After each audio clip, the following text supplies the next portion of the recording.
नमस्कार, मैं आरबी सिंह यादव और आप देख रहे हैं मेरा YouTube channel RB Singh Yadav editor. Jantar Mantar या कहें लुटियन जोन इस समय घमासान मचा हुआ है। सरकार के इशारे पर parliament, Jantar Mantar, Connaught place, प्रधानमंत्री निवास और बाकी जो इलाके हैं उनमें इंटरनेट बंद कर दिया है। सरकार को डर है कि यहाँ से जो वीडियो जारी हो रहे हैं उनसे स्थिति बदल सकती है, ऐसा सरकार का सोचना है और इसी वजह से शायद ये कदम उठाया गया है। लेकिन सरकार इस तरह की कहानी क्यों गढ़ रही है, ये समझ से बाहर है। अभी मैं हिंदुस्तान टाइम्स के एडिटर रहे शर्मा जी, उनका अनुभव बहुत बड़ा है। लगभग 40-45 साल वो उस अखबार में रहे हैं, फिर बाद में एडिटर रहे। उनका एक बयान सुन रहा था तो उन्होंने कहा कि मोदी जी ने पहली गलती कर दी है। उनके अनुसार पहली गलती यह है कि राजनीति हमेशा झुक कर के की जाती है। ये राजनीति का पहला सबक है और मैं समझता हूं कि इस बात से मैं भी सहमत हूं कि राजनीति में तड़क भड़क, गुंडागर्दी यदि खुद नेता करने लगे या नेता के इशारे पर होने लगे तो फिर वो नेतागिरी नहीं होती,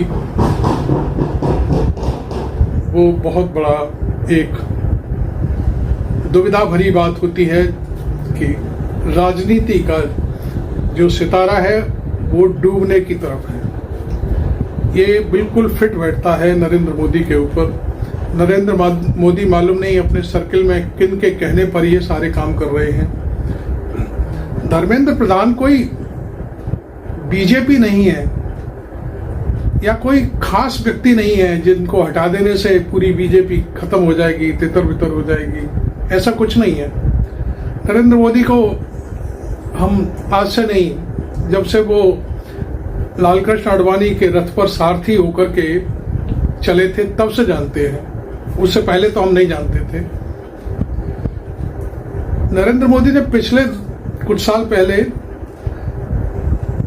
गुजरात की पूरी जो मंत्रिमंडल है उससे इस्तीफा ले लिया था, आपको मालूम होगा। उन्होंने 3-4 मुख्यमंत्री बदल दिए उत्तराखंड में, ये भी आपको मालूम होगा। तो इस मुद्दे पर मैं सिर्फ ये कहूंगा कि नरेंद्र मोदी अपने हिसाब से चलते हैं, वो किसी के कहने या बहकाने या उसमें शायद भरोसा नहीं रखते। लेकिन आज की स्थिति देश की स्थिति है, वो राज्यों की स्थिति है। आज नरेंद्र मोदी वास्तविकता में देखा जाए तो गुमराह हो रहे हैं। कौन उनको ये सीख दे रहा है कि बच्चों से बात मत करो या बच्चों पर लाठीचार्ज करो। मोदी जी अपने आप में एक बहुत बड़े व्यक्ति हैं। पूरे लाव लश्कर के साथ जंतर मंतर जाएं और बच्चों से माफी मांगें कि भाई हमसे गलती हो गई, बताओ बच्चों क्या करना है। इस्तीफा साथ ले जाएं कि लो इस्तीफा लो।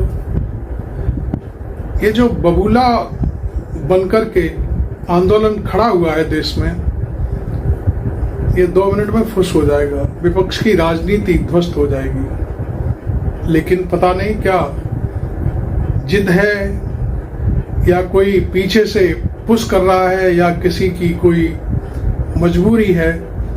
तो कुल मिलाकर के मोदी जी ने आज 12 साल हो गए, अभी तक कोई प्रेस वार्ता नहीं की, किसी टटपुंजिए पत्रकार से भी 2 सवाल नहीं किए। बस उन लोगों से सवाल पूछ करवाते हैं जो उनके अपने प्यादे होते हैं या उनकी गोदी में बैठे होते हैं या उनके चैनलों को 24 घंटे में 18 घंटे का विज्ञापन मिलता है या 18 पेज के अखबार में 12 पेज का विज्ञापन होता है, वो पत्रकार मोदी जी से बात करते हैं और वो सिलेक्टेड क्वेश्चन होते हैं, मोदी जी ही खुद पूछवाते हैं और उनके जवाब भी खुद देते हैं।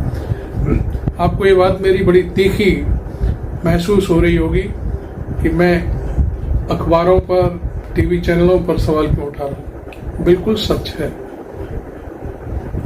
सच्चा दोस्त वो होता है जो अपने दोस्त की हर बात को एनालिसिस के रूप में उसका अच्छा बुरा भला बताए। आज जितने भी चापलूस पत्रकार बैठे हुए हैं वो सारे के सारे मोदी जी के गुणगान करते हैं और सरकार गुणगानों से नहीं चलती, सरकार जमीन पर उतर के चलती है। ये बात ठीक है। राहुल गांधी ने आपके सामने तमाम वोट चोरी और जाने क्या क्या, एक आध चोर कौन है क्या है, इस तरह का भी एक बार स्लोगन दिया था और वो छा गया पूरे देश में। लेकिन आपने अपनी जो भी तिकड़मबाजी है किसी भी तरह से, पहले अन्ना हजारे को आगे करके आपने सत्ता बदलवाई और उसमें कहा गया कि करप्शन के खिलाफ है ये सारा खेल, और आपकी पार्टी का वो शायद आरएसएस का व्यक्ति था CAG में, उसने एक ऐसी रिपोर्ट दे दी कि कॉल में बहुत घपला हुआ है, टेलीफोन में बहुत, स्पेक्ट्रम में घपला हुआ है, लेकिन वो अंत में कुछ भी नहीं निकला। और इस बहाने से मनमोहन सिंह जो अर्थशास्त्री के रूप में जाने जाते थे, उनकी सरकार को आपने खत्म कर दिया और खुद सत्ता पर काबिज हो गए। आपने नोटबंदी करी, आपने झांसा दिया कि 15-15 लाख आपके खाते में जाएंगे। बाद में आपके गृह मंत्री ने कह दिया कि अरे नहीं, ये तो जुमला था। तो पब्लिक सब जानती है, पब्लिक वोट नहीं देती। आप अपने तिकड़मबाजी से किसी न किसी रूप में आप अपने आप को स्थापित कर लेते हो। तमाम जगह ऐसी हैं। आपके खिलाफ बनारस में इतने लोग चुनाव लड़े, सबके पर्चे खारिज करा दिए। तो बहुत कई और चीजें हैं, तमाम हैं। मशीनों के ऊपर हमेशा DM वगैरह वगैरह सब, समाजवादी पार्टी सारी पोल खोलती रहती है। ये सारे काम हुए और उसको आप कहते हैं कि मैं चुन करके आया हूं। खैर चलिए, चुन के आ गए। अब की बार आपने तीसरे टर्म में आपको चुन के आने का आपको पता चल गया। जहां पर आप 2 बार से आपके चीफ मिनिस्टर हैं उत्तर प्रदेश में, वहां पर आपको 33 सीटें मिली और दूसरा दल है उसको 36 सीटें मिली। तो आप चुन करके कहाँ आए? आपका तो खेल डिब्बा इधर से उधर घूम रहा है, गोल होने वाला है।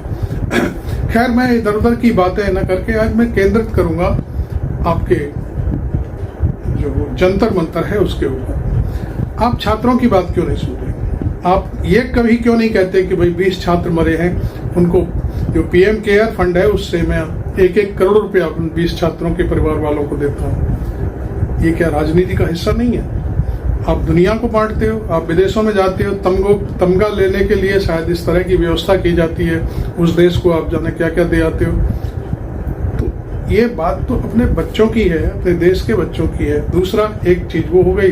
दूसरा, 20 तारीख को जब आपको मालूम था मार्च है, उस मार्च को रोकने के लिए आपकी पुलिस ने, पता नहीं आपको मालूम है कि नहीं मालूम है, लेकिन आपकी जो चंडाल चौकड़ी है इर्द गिर्द, वो आपको बदनाम करने में लगी हुई है। और उसने ऐसा आदेश दिया पुलिस को कि लड़कियों के कपड़े फाड़े, लड़कियों की छाती पर बैठ कर के पुलिस वाले फोटो वायरल हो रहे हैं, वीडियो वायरल हो रहे हैं। आप क्या देखते नहीं? जब आप देखते नहीं हैं तो फिर आप काहे के प्राइम मिनिस्टर हैं? आपको तो देखना चाहिए। और यदि आपको कोई दिखा नहीं रहा है तो ये आपकी गलती है। इसका मतलब यह है कि आपका कंट्रोल नहीं है। इसका मतलब यह है कि जो IAS बैठे हुए हैं वो आपको चला रहे हैं और आपकी बदनामी में पूरी तरह से सक्रिय है कि आप बदनाम हो, या आपका जो राजनीतिक गुब्बारा है उसमें छेद कर दिया है कि धीरे धीरे करके हवा निकलेगी, मोदी जी खुश हो जाएंगे। तो मैं सिर्फ ये कहना चाहता हूं कि इस मुद्दे पर आपके जो गोदी मीडिया पत्रकार है वो राहुल गांधी से, अखिलेश यादव से जाने क्या क्या सवाल पूछते हैं कि अरे भाई तुम ये संसद क्यों नहीं चलने दे रहे हो। प्रियंका गांधी ने, एक मैं शायद PTI को देख रहा था तो PTI से खुद पूछा कि आप प्रधानमंत्री से कभी सवाल करते हो? उसकी ऐसी हवा टाइट हो गई कि वो चलता बना वहां से। और भी तमाम चीजें हैं। खैर, मैं अब जो कुछ भी मेरे पास है, मैं पहले कांग्रेस की तरफ से जो मुझे वीडियो आए हैं वो मैं दिखाता हूँ आपको। देखिए, ये इलाहाबाद यूनिवर्सिटी का हॉलैंड हॉल है, बहुत क्रांतिकारी जगह है। यहीं पर आज हमें पहले परमिशन मौखिक रूप से दी गई थी छात्रों की गूंज कार्यक्रम करने की, फिर परमिशन कैंसिल कर दी गई। ये प्रशासन का डर है और ये डर अच्छा है मेरे हिसाब से। हॉलैंड हॉल बहुत ऐतिहासिक है, बहुत क्रांतिकारी जगह है, क्योंकि यहीं पर क्रांतिकारी भगत सिंह ने आकर मीटिंग करी थी जब लाला लाजपत राय घायल हुए थे और सॉन्डर्स ने उनके साथ वो बर्बरता की थी।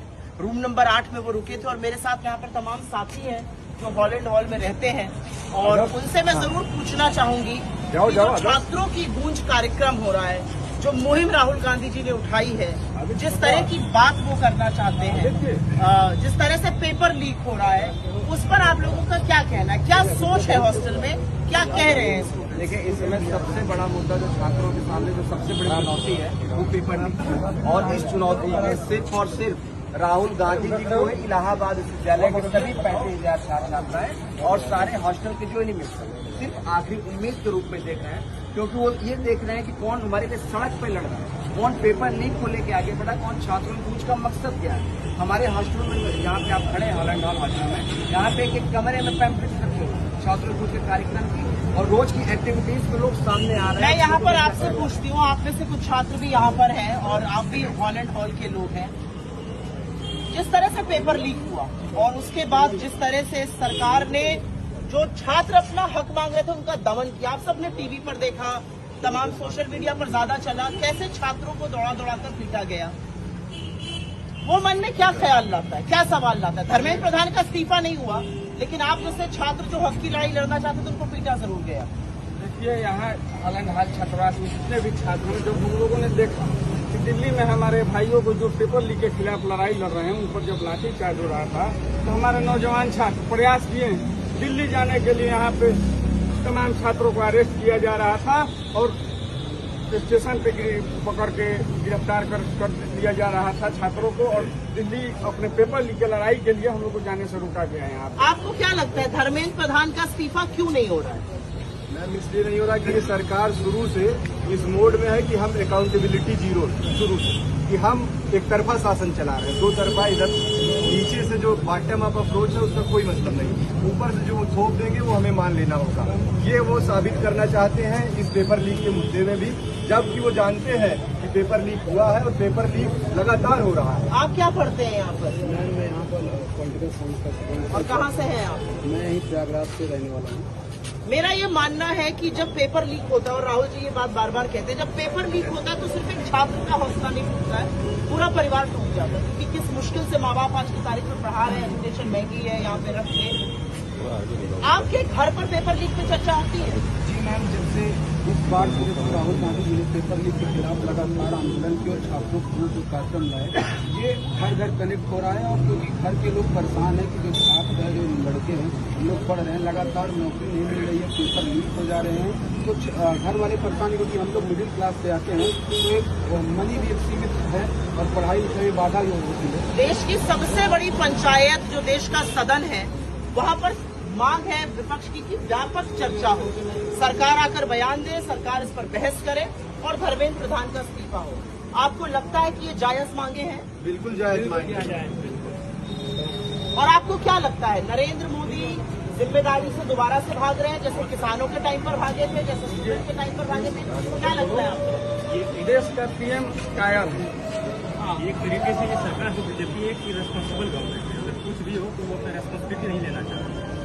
और जैसे अभी हम देख रहे हैं, इतना प्रोटेस्ट हो रहा है, पटना हो या दिल्ली हो, इसमें ये है कि अपना बात को नहीं रखे, प्रशासन को आगे भेज दिया जा रहा है और अवार्डनेस का वो दिख रहा है। जैसे लगता है कि डेमोक्रेसी खत्म हो गई है, सरकार तानाशाही सरकार चल रही है, जो भी फैसला लाती है सही योजना को वोट दे रही है और जनता को कहती है आप मानिए। आपको क्या लगता है ये नरेंद्र मोदी का डर है, उनका फ्रस्ट्रेशन है, उनको ब्लैकमेल किया जा रहा है, क्या है ये कारण? नरेंद्र मोदी कायर प्रधानमंत्री इस देश के हैं, सदन से भागने वाले प्रधानमंत्री हैं। जब देश के नौजवान लाठी का रखा रहे थे दिल्ली की सड़कों पे, तो ये संसद सदन छोड़कर भाग गए। पेपर लीक पे चर्चा करना ही मुनासिब नहीं समझे।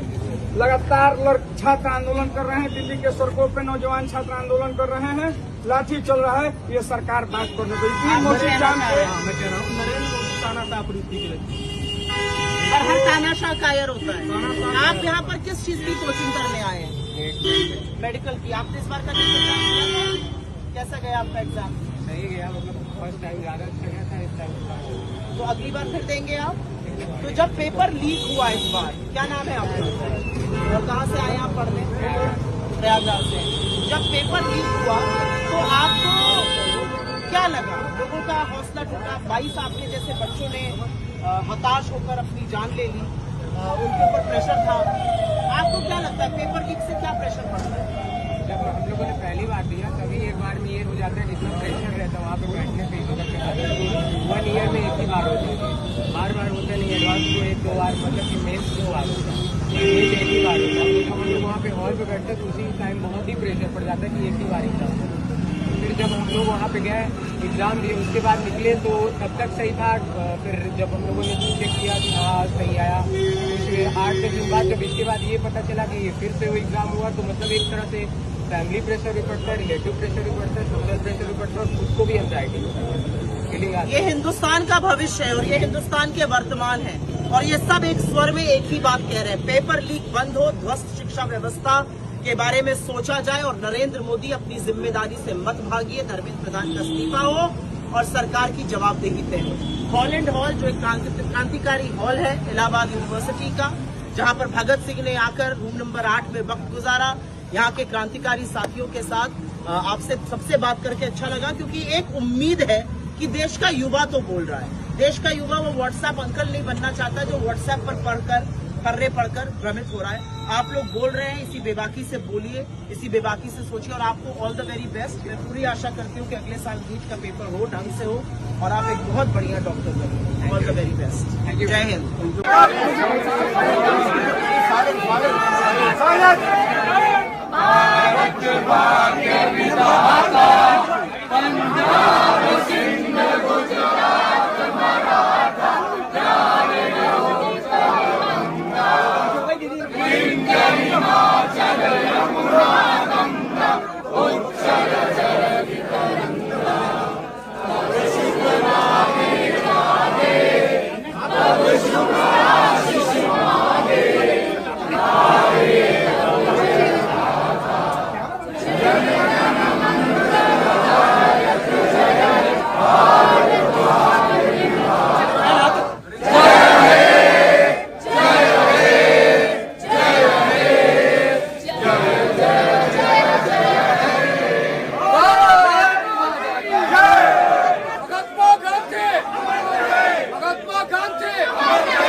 So you are demanding discussion in the floor of the House.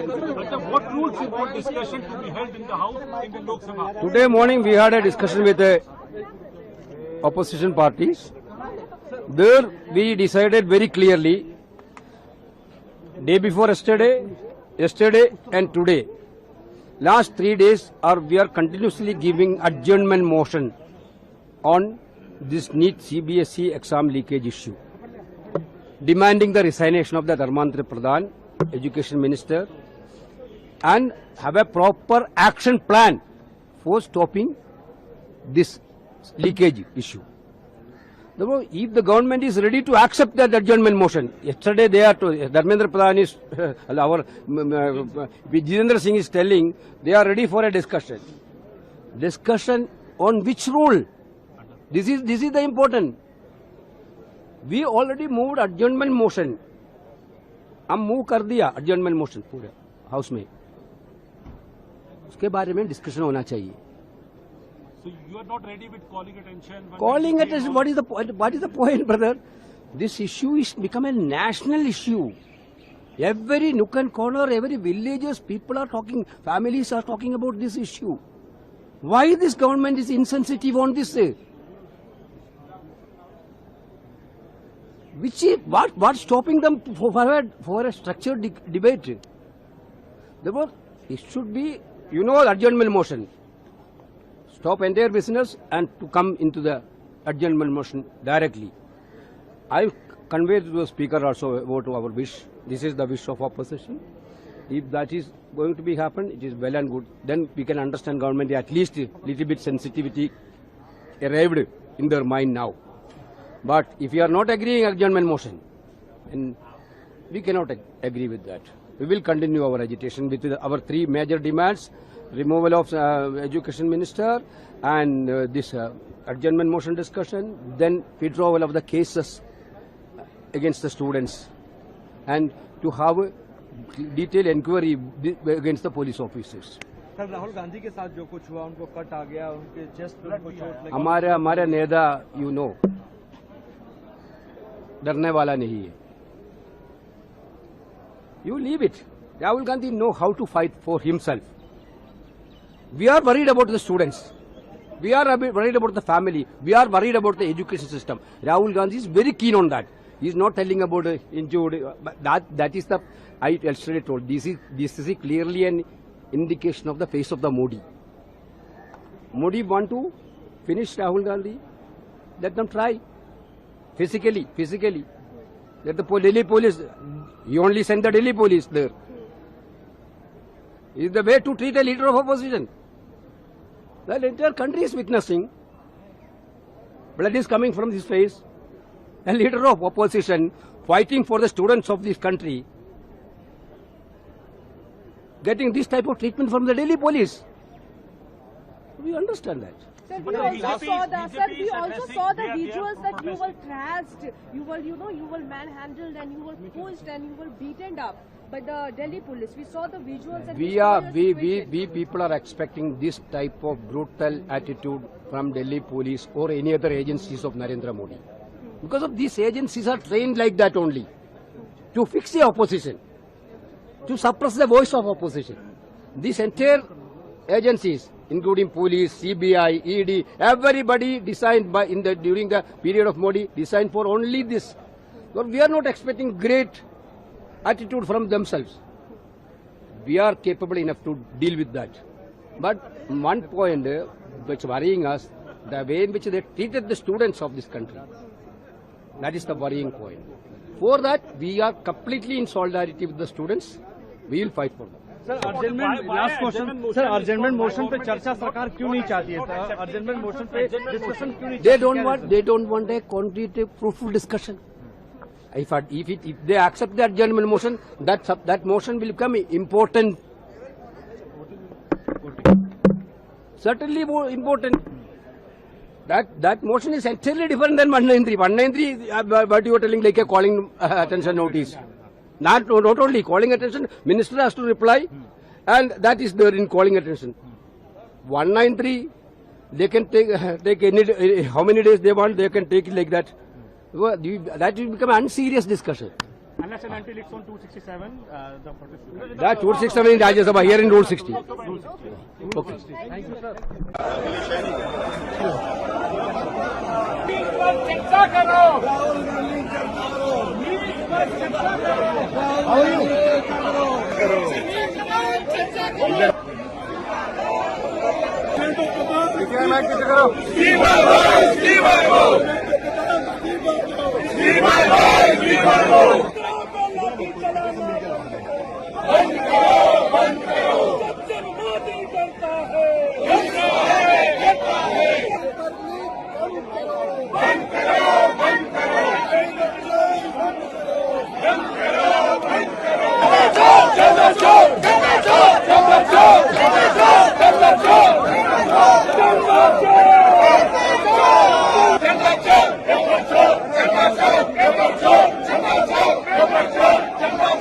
कुछ दिनों से देश के स्टूडेंट्स एजिटेशन कर रहे हैं, गुस्से में हैं, पीसफुल प्रोटेस्ट कर रहे हैं. इसके कारण है, पहला कारण जो हमारा एजुकेशन सिस्टम है, जो पूरी दुनिया में मशहूर हुआ करता था as a great education system, वो अब रिग्ड एजुकेशन सिस्टम है. कितना रिग्ड है वो वो किसी को नहीं मालूम। सुपरफिशियली दिख रहा है कि 152 पेपर लीक हुए हैं पिछले 10 साल में। सच्चाई नहीं मालूम, क्योंकि ये 300 भी हो सकता है, क्योंकि बहुत सारी बार पेपर लीक हो गया, किसी को पता भी नहीं लगा होगा, वो भी हो सकता है। बट जो हमें मालूम है 152 152 पेपर लीक हुए हैं। स्टूडेंट तैयारी करते हैं, मेहनत करते हैं 8-8 10-10 घंटे 3-4-5 साल के लिए, और फिर लास्ट मिनट उन्हें बताया जाता है देखिए जिनके पास पैसा है, 40 लाख रुपए जिनके पास हैं, 50 लाख रुपए जिनके पास हैं, वो पेपर खरीद सकते हैं। आपकी ईमानदारी का, आपकी मेहनत का कोई मतलब नहीं है। उनको 152 बार पिछले 10 साल में यह बताया गया है।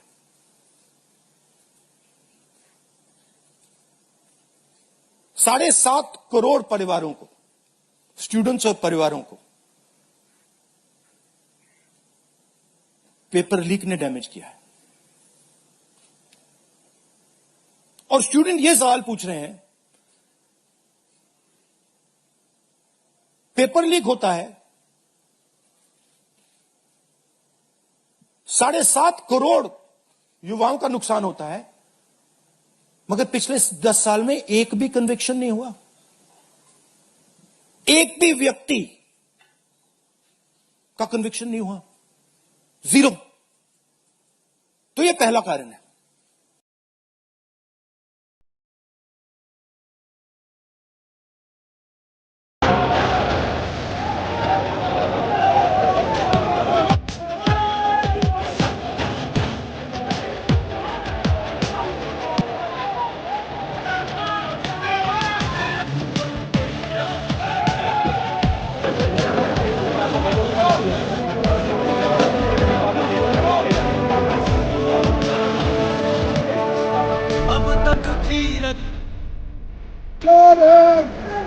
बड़ी चोर है, गली गली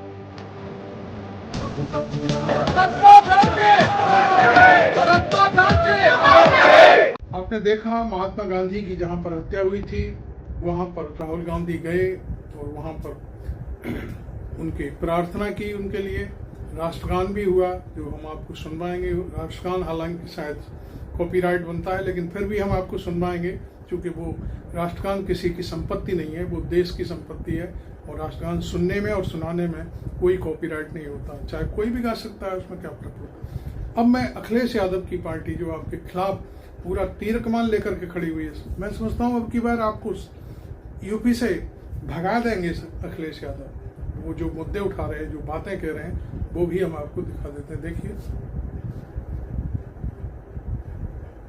अभी जिस तरह से प्रोटेस्ट चला था, प्रधानमंत्री कहने फास्ट ट्रैक किया जाएगा, तमाम बातें हैं, लेकिन उसके बावजूद आप लोगों को हिरासत में लिया गया, बड़ा प्रोटेस्ट अभी भी देखने को मिल रहा है।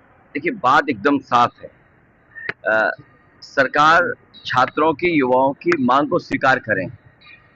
मंत्री खुद स्वीकार कर रहे थे, इसीलिए परीक्षा दोबारा हुई। मंत्री जी ने खुद स्वीकार किया है कि उनकी परीक्षा में गड़बड़ी हुई, पेपर लीक हुआ, और उसकी वजह से उन्हें दोबारा नीट की परीक्षा करानी पड़ी। तो न जाने कितने बच्चों के भविष्य के साथ खिलवाड़ की, और पेपर लीक कोई पहली बार नहीं हुए हैं। लगातार भारत सरकार के अंदर और भारत सरकार और यूपी सरकार में कंपटीशन चल रहा है कि कौन ज्यादा पेपर लीक कराएगा। अगर भारत सरकार पेपर लीक कराती है तो यूपी सरकार भी पेपर लीक कराती है। अगर वहां पर 150 पेपर लीक हुए हैं तो यहाँ पर 20 पेपर लीक हो चुके हैं। सोचिए, कोई कल्पना कर सकता है डबल इंजन की सरकार अपने आप को कहते हो, वहां लगातार पेपर लीक हो रहे हो। ये पेपर लीक नहीं हो रहे हैं, पेपर लीक कराए जा रहे हैं, जिससे नौकरी न मिल, छात्रों को मिल जाए। और नौकरी के साथ साथ आरक्षण का सवाल उठता है। जब तक मंत्री इस्तीफा नहीं देंगे तब तक सदन में हम लोग आवाज उठाते रहेंगे। और जिन बच्चों की जान गई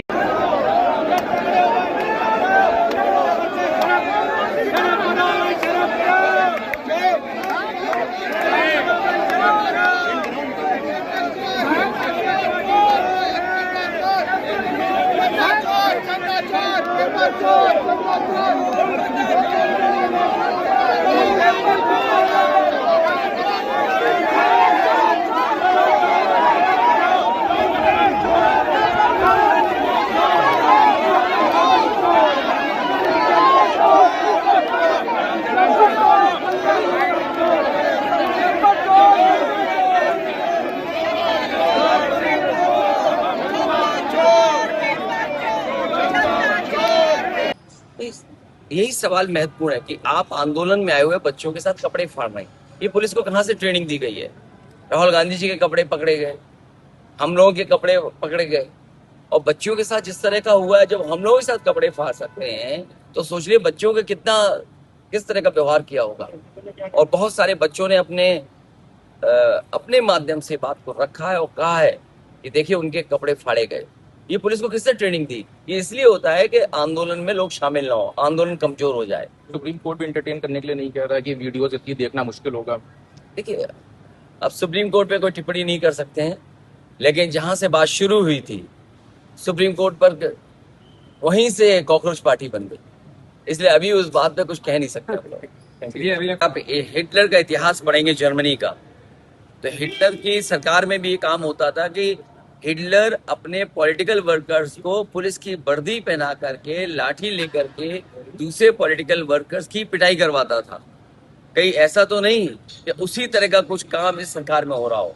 ये जांच का विषय है। अगर सोशल मीडिया में या मीडिया के माध्यम से ये सवाल उठ रहा है तो ये जिम्मेदारी सरकार की है कि सच्चाई क्या है सरकार बताए, नहीं तो यही माना जाएगा कि भारतीय जनता पार्टी के कार्यकर्ता वर्दी पहन करके या पुलिस का डंडा लेकर के छात्र नौजवानों पर इस तरह का व्यवहार कर रहे हैं। कल आपने जो बयान दिया, आप सबको भी हिरासत में ले लिया गया, आज भी तीसरा दिन था, सदन अभी भी चल रहा है, और यहाँ जो मंत्री हैं वो कह रहे हैं कि उत्तर प्रदेश के मंत्री वो कह रहे हैं कि ये देशद्रोही लोग हैं। ये सरकार नहीं, अहंकार है। अहंकार के साथ सरकार चला रहे हैं। डेमोक्रेसी में यही सबसे अच्छा है कि हम लोगों की बात सुने, लोगों की बात जाने, वो क्या चाहते हैं, कम से कम बातचीत तो करें वो, और बातचीत से कोई रास्ता निकालें। ये जिम्मेदारी सरकार की है, और सरकार अगर अन्याय करती है, दबाव बनाती है, सरकार का दबाव चलने वाला नहीं है। दबाव सरकार का नहीं चलने वाला है। सरकार को स्वीकार करनी चाहिए, बातचीत करनी चाहिए, और सरकार की गलती है इसीलिए उन्होंने दोबारा परीक्षा कराई थी। सर, शंकराचार्य जी का कल एक कार्यक्रम होना था लखनऊ में बहुत बड़ा, लेकिन उसकी परमिशन रद्द कर दी है। समाजवादी पार्टी इस पक्ष में कभी नहीं रही है कि भूख हड़ताल की जाए। डॉक्टर राम मनोहर लोहिया, नेताजी कभी इस पक्ष में नहीं रहे भूख हड़ताल। जब मैंने पहली बार उनसे बात की और अपील की, मैंने यही अपील की थी कि आप भूख हड़ताल में मत बैठिए, सरकार से संघर्ष करिए। और ये सरकार तो ऐसी है कि अब बताओ, मौसम है आम का, आप बबूल के पेड़ पे आम मांग रहे हो, बबूल के पेड़ पे आम मांग रहे हैं आप, तो कैसे संभव है? सरकार से क्या मांग कर रहे हैं? आपको संघर्ष करना पड़ेगा। लोगों के बीच जो हो रहा है वही ठीक है। 16 मेट्रो स्टेशन ही बंद कर दिए गए, भिड़ाने से रोका जा रहा है। देखिए, अब जिन मंत्री जी का आप नाम ले रहे हो, उन्होंने और हमने पहला एक मेडिकल कॉलेज शुरू किया था यूपी में, आज तक नहीं बन पाया। जो हमारे आदरणीय और बड़े सीनियर हैं, स्वास्थ्य मंत्री हैं, उन्होंने और हमने मिलकर के शाहजहांपुर का सबसे पहला मेडिकल कॉलेज शुरू किया था, केंद्र सरकार और स्टेट गवर्नमेंट को मिलकर के। आज तक वहां पर पूरा नहीं है कुछ भी, न डॉक्टर पूरे, न टेक्नीशियन पूरे। जो सोचिए, दिल्ली की कितने दिन की सरकार में 11-12 साल, और यूपी की 10 साल की सरकार में, 22 साल की सरकार में जो एक मेडिकल कॉलेज नहीं चला पा रहे, उनसे बात करके उन्हें छात्रों को मिलेगा क्या? लेकिन कल आप प्रधानमंत्री आवास के बाहर पहुंचे, आम आदमी नीचे कर लीजिए, नीचे कर लीजिए। हमारी मांग, क्या आपके और कांग्रेस के विपक्ष और छात्र नौजवानों की लगभग मांग एक है कि इस्तीफा हो और उसके बाद बातचीत हो, उनकी मांगे मानी जाए। युवा छात्र नौजवान जितने दिनों से मांग कर रहे हैं, पेपर लीक कोई एक परीक्षा का सवाल नहीं है।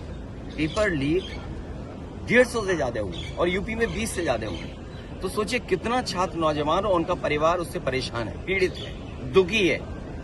और आप नौकरी रोजगार नहीं दे रहे हैं। आप लोकसभा के बाहर आकर के बड़ी बड़ी बात करते हैं युवाओं की, छात्रों की, नई पीढ़ी की, विकसित भारत की, अमृतकाल की। सदन के अंदर क्यों नहीं? तो इस्तीफा हो और उसके बाद बहस हो। जहां तक बात जो आप जानना चाहते हैं, ये सदन में सरकार के जवाब के बाद विपक्ष क्या बोलता है, इसलिए समाजवादी पार्टी की भी बात है, इसलिए मुझे खड़े होकर के कहना पड़ा कि समाजवादी पार्टी का ये पक्ष है। मैंने जब आप एक दल को बुलवाएंगे और फिर सरकार को बुलवा देंगे और विपक्ष के किसी तीसरे दल को नहीं बुलवाएंगे तो उसको मैं क्या समझूंगा? सरकार के जवाब के बाद कौन क्या बोलता? सर, स्पीकर तो ये जिम्मेदारी हम सबकी है कि जब हमारा सबका मुद्दा है और छात्र नौजवानों का मुद्दा है, इसमें किसी पार्टी का सवाल नहीं है। कि ये समाजवादी पार्टी है, बीजेपी है, कांग्रेस है और कोई दल है। ये सवाल छात्र नौजवानों का हम सब उठा रहे हैं। जो छात्र नौजवान आ रहे हैं वो अपनी मांगों को लेकर के आ रहे हैं। न उनको कोई तैयारी करा रहा है, न कोई उनके इंतजाम कर रहा है, न खाने का इंतजाम, न आने का इंतजाम। तो छात्र अपने आप आ रहे हैं। उन छात्रों की बात करना चाहते हैं। और क्या व्यवहार किया है सरकार ने? उनके कपड़े फाड़ दिए, हाथ तोड़ दिए, सर पे मारा, कई लोग घायल हैं, कई लोग इलाज कराने नहीं आए, एडमिट थे अस्पताल में, उन्हें डिस्चार्ज कर दिया गया। और जब राहुल गांधी जी और हम और तमाम सांसद वहां गए, क्या कपड़े नहीं फाड़े गए या कपड़े नहीं पकड़े गए? ये व्यवहार पुलिस ने कब करना शुरू कर दिया, वो भी लीडर्स के साथ? यूपी में तो अभी जानकारी मिली है, कोई नेता नहीं बचा जिसका कपड़ा ना फाड़ दिया हो पुलिस को। ये पुलिस को ट्रेनिंग कौन दे रहा है? ये पुलिस का काम कब से शुरू हुआ है कि आपके कपड़े फाड़ करके आपको अपमानित करें? क्या मेरे कपड़े नहीं फाड़े या पकड़ने की कोशिश नहीं की? क्या राहुल जी के टी शर्ट या कपड़े नहीं पकड़े? ये ट्रेनिंग कहाँ से दी है? अखिलेश जी, बड़ा मुद्दा क्या है? आपने देखा अखिलेश यादव ने पूरी परतें खोल के रख दी हैं आपकी खिलाफत के लिए। वो पूरी तरह से तैयार हैं। और ये बात सच है कि जो जैन जी का जो मुद्दा है इस समय, जो जंतर मंतर पर जो धरना प्रदर्शन भूख हड़ताल चल रही है, उसको लेकर के किसी भी पार्टी को कोई भी मुगालता नहीं रखना चाहिए कि वो उनकी तरफ से है या वो उस आंदोलन के नेता है। नहीं, राहुल गांधी खुद को नहीं मान रहे कि वो उसके नेता है। अखिलेश यादव खुद को नहीं मान रहे। उनकी तो पार्टी जिलों में काम कर रही है, अलीगढ़ में, फिरोजाबाद में, मैनपुरी में, इटावा में, पूरा जितना उत्तर प्रदेश के जितने जिले हैं, आजमगढ़ है, बनारस है, इलाहाबाद है, सब जगह कार्यक्रम हो रहे हैं और खिलाफत हो रही है पूरी सरकार की। तो ये चीजें आपने देखी। अब मैं आपको कुछ मेरे पास स्क्रीनशॉट्स हैं, वो मैं आपको दिखाऊंगा, उसका एनालिसिस भी उसके बाद करूंगा।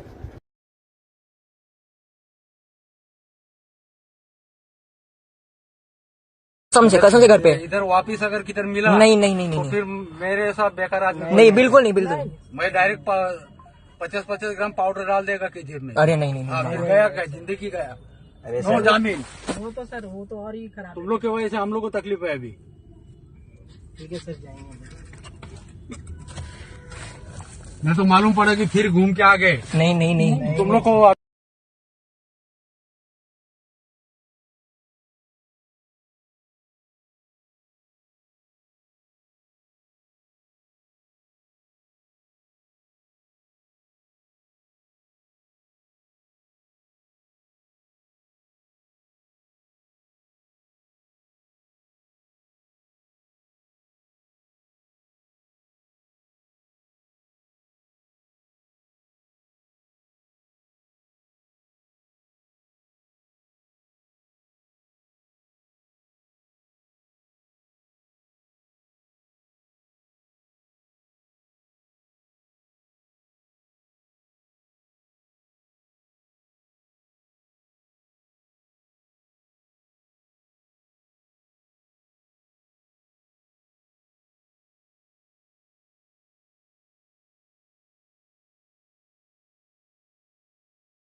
आपने देखा भीड़ कितनी है, अश्रु गैस के गोले छोड़े जा रहे हैं, इतनी जो पुलिस, आरएएफ और सीआरपीएफ इतनी डिप्लॉयड कर दी गई है उसके जंतर मंतर के आसपास के, वहां कोई परिंदा पर नहीं मार सकता। लेकिन आपकी पुलिस की बातों को भी लांघकर मैं आपको बता दूं, लोग आ रहे हैं। और शुरुआती दौर में मैं आपको बताऊं कि लोग कम दिखते थे, लेकिन जो लाठीचार्ज हुआ है उससे पूरे देश में उबाल फैल गया है। और लाखों की तादाद में वहां जंतर मंतर पर 3 सड़कें मिलती हैं। कनॉट प्लेस से आती है, एक सामने से आती है, एक बगल से आती है। सारी की सारी सड़कें किलोमीटरों तक भरी हुई हैं। और जंतर मंतर पर खुद ही अपने आप में मैं समझता हूँ 1 लाख आदमी इकट्ठा होने की क्षमता है। और बाकी पूरी पब्लिक आ रही है। बच्चे अपने अपने घरों से, अपने माँ बाप से छुप करके आ रहे हैं। कई बच्चों के वीडियो हम देख रहे हैं। तो ये जो चीजें हमने आपको कोशिश की है सब कुछ दिखाने की। हम तो चूंकि प्रधानमंत्री हैं हमारे नरेंद्र मोदी, हम उनसे एक ही बस आग्रह करेंगे कि आप इस आंदोलन को खत्म करें। खत्म कराएं, खुद जा करके जाएं। और माफी मांगने में कोई बुराई नहीं है। बच्चे हैं, वो आपके भी बच्चे हैं, देश के भी बच्चे हैं, भविष्य हैं देश के। और जो चंडाल चौकड़ी आपके इर्द गिर्द लगी हुई है, जो आपकी सत्ता को, आपको खुद को बदनाम करने की कोशिश कर रही है और कहती है कि आप प्रेस कॉन्फ्रेंस मत करिए, मीडिया से दूर रहिए, लोगों की बातें मत मानिए, अपने मन की बात करिए, इन बातों में कुछ नहीं रखा है। अब आपको 240 है इस समय आपकी। मैं समझता हूं आज इलेक्शन हो जाए तो आपकी पार्टी के तमाम लोगों की जमानत जब्त हो जाएगी और लोग घर घर जाकर के पब्लिक पीटने तक की उतारू हो जाएगी। ये मैं जमीन की बात कर रहा हूँ, मैं जमीन पर रहता हूँ, इसलिए ये सब बातें मैं कह रहा हूँ। अब तो आपकी पार्टी के लोग आपको छोड़ छोड़ के जा रहे हैं। तमाम वीडियो देख लीजिए, कोई भी किसी से भी यूट्यूबर बात करता है तो वो कहते हैं कि भाई हमने तो 2014 और 19 में वोट दिया था मोदी जी को, 24 में भी दिया था, लेकिन अब हम वोट नहीं देंगे। हमने इसके लिए नहीं चुना था कि वो बच्चों पर इस तरह से लाठीचार्ज। अब एक सवाल ये है, अमेरिका की एजेंसी है शायद कोई, उसने कहा है कि वो पत्थरों का जो ट्रक था वो कहां से आया, पुलिस ले गई थी उसको। फिर उसी ट्रक के पत्थरों से पथराव किसने किया? पुलिस ने ही तो किया होगा, क्योंकि वो उसके अंडर में था। अश्रु गैस के जो ट्रक खड़े हुए हैं, वहां से गोलियां चलते हुए, बहुत सारी तमाम चीजें हैं। बच्चों को उकसाया गया कि किसी तरह से वो सामने आए। एक सिपाही घायल हो गया, मालूम नहीं कैसे गिर गया था, बुड्ढा होगा कोई, तो उसको इशू बना लिया। पूरा गोदी मीडिया उसी पर दिन भर चला रहा है। तो खैर वीडियो काफी लंबा हो जाएगा, चूंकि मैंने बहुत सारी चीजें आपको दिखा दी हैं।